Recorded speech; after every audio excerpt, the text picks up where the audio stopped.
Relatos del lado oscuro. Presenta. Vivía una vez una niña muy rebelde y curiosa que nunca obedecía a sus padres. ¿Cómo podían salirle bien las cosas? Un día, la niña dijo a su papá y a su mamá: He oído hablar tanto de la dama duende que me dieron ganas de ir a verla a su casa. Dicen que ahí todo es maravilloso y que ocurren cosas extraordinarias. Me muero de curiosidad por verlo. No puedes ir. Yo te lo prohíbo.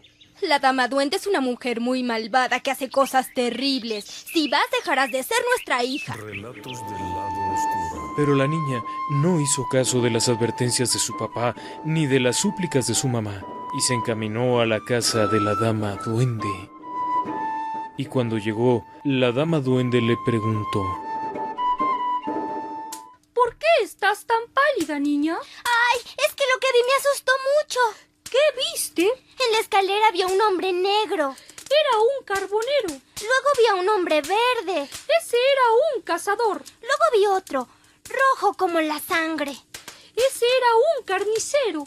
¡Ay, dama duende! Pero luego me asusté más, pues al mirar por la ventana no la vio usted, sino al diablo, echando fuego por la cabeza. Vaya, así que viste a la bruja con su mejor traje. Hace mucho tiempo que te estaba esperando y deseando que vinieras. Ven, me alumbrarás. La dama duende transformó a la niña en un trozo de madera y la arrojó al fuego. Cuando la niña estuvo convertida en una brasa ardiente, la bruja se sentó a calentarse a su lado diciendo: Esta niña sí que da mucha luz. Este fue el cuento La dama duende de los hermanos Grimm. En 1803, los hermanos Grimm conocieron en la Universidad de Marburgo a los románticos Clemens Brentano y Achim von Arnim, quienes despertaron en ellos el interés por los cuentos tradicionales. Jacob y Wilhelm empezaron a recopilar los cuentos de la tradición oral. Una mujer proveniente de una familia de hugonotes fue quien les narró gran parte de las historias de la colección Cuentos para la Infancia y el Hogar, 2 volúmenes publicados en 1812 y 1815. Esta colección fue ampliada en 1857 y se conoce popularmente como Cuentos de Hadas de los Hermanos Grimm. Su extraordinaria difusión ha contribuido a divulgar cuentos como Blancanieves, La Cenicienta, Hansel y Gretel o Juan sin Miedo. En muchos lugares su versión escrita ha desplazado casi por completo a las que seguían vivas en la tradición oral local. Los textos originales de los hermanos Grimm se fueron adornando y a veces censurando de edición en edición debido a su extrema dureza.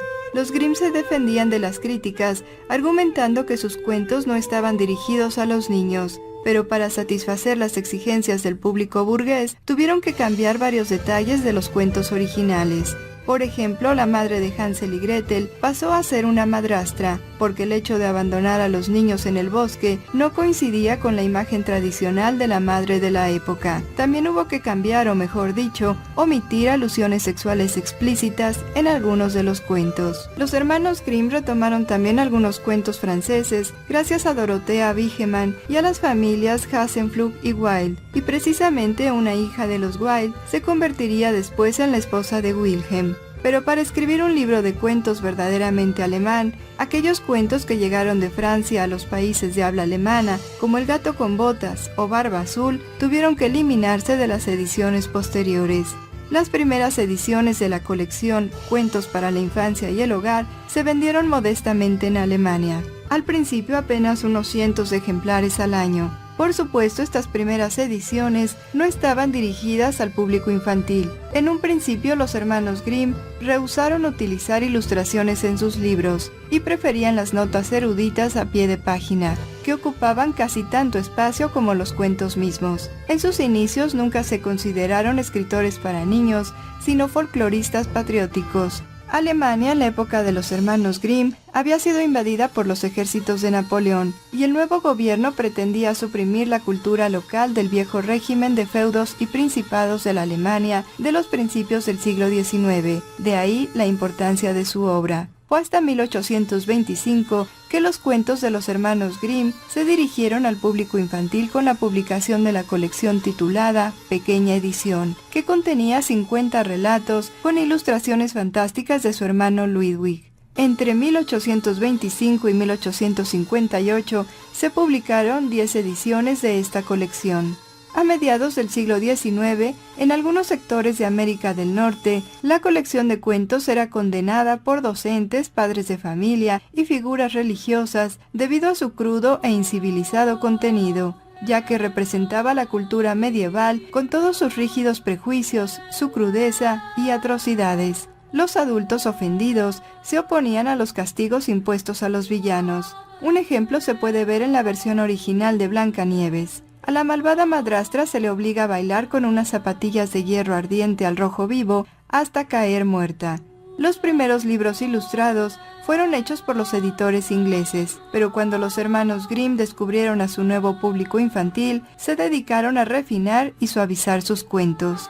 Los 210 cuentos de la colección de los Grimm forman una antología de cuentos de hadas, fábulas, farsas rústicas y alegorías religiosas. Hasta ahora la colección ha sido traducida a más de 160 idiomas. Sus cuentos y sus personajes han sido usados en el teatro, la ópera, las historietas, el cine, la pintura, la publicidad y la moda. El cine de animación ha aprovechado este hecho para llevar a la pantalla algunas películas animadas que parten de cuentos de los Grimm. Así, Walt Disney produjo en 1937 la película Blancanieves y los 7 enanitos, y en 1950 La Cenicienta, si bien esta película se basa también en la versión del cuento que escribió el francés Charles Perrault. En el año 2005 se estrenó la película Los Hermanos Grimm, realizada por el director estadounidense Terry Gilliam. Los manuscritos originales de Cuentos para la Infancia y el Hogar de los Hermanos Grimm son propiedad de la Biblioteca de la Universidad de Kassel y fueron incluidos en el programa Memoria del Mundo de la UNESCO en el año 2005. Como dato curioso, cabe mencionar que tras la Segunda Guerra Mundial y hasta 1948 estuvo prohibida la venta de los cuentos de los hermanos Grimm en la zona de ocupación inglesa, ya que los ingleses los consideraban como una prueba de la maldad de los alemanes durante la guerra. Actualmente, y como señala Charles Panatti, numerosos críticos siguen sosteniendo que muchos cuentos de hadas y también cancioncillas infantiles que se leen a los niños y que ellos repiten son esencialmente desagradables. Sus argumentos originales versan sobre la locura, la embriaguez, la mutilación de personas y animales, los robos, los graves delitos y casos de flagrante discriminación racial. Esto se debe a que desde el siglo XVII hasta principios del siglo XIX, los niños fueron considerados como adultos en miniatura. Las familias vivían apiñadas en barrios míseros y los niños se acostaban tarde como los adultos. Oían y repetían las palabras más soeces y no se les ocultaban las actividades sexuales de sus mayores. A muy temprana edad, los chiquillos veían lo que era la embriaguez y bebían, y puesto que los castigos en público como azotes, ahorcamientos, descuartizamientos y prisión en masa constituían en las ciudades unos espectáculos a los que asistía gente de toda edad, la violencia, las crueldades y la muerte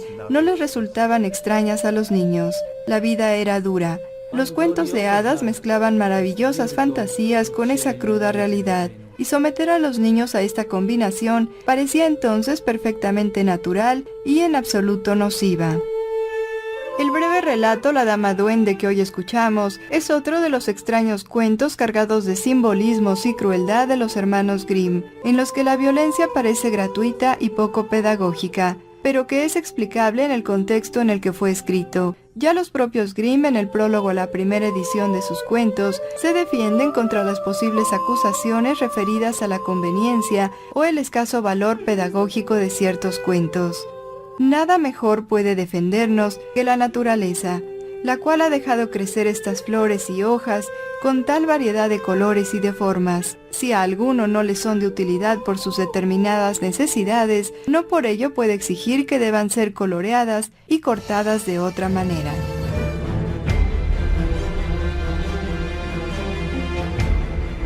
Relatos del lado oscuro. Guión y producción, Tania Sabugal. Voces: José Ramón Cantalapiedra, Michel Marín, Rosa Águila, Carlos Zárate, Yolanda Lemus, Eduardo Sabugal, Laura Gaeta y Alejandro Estrada.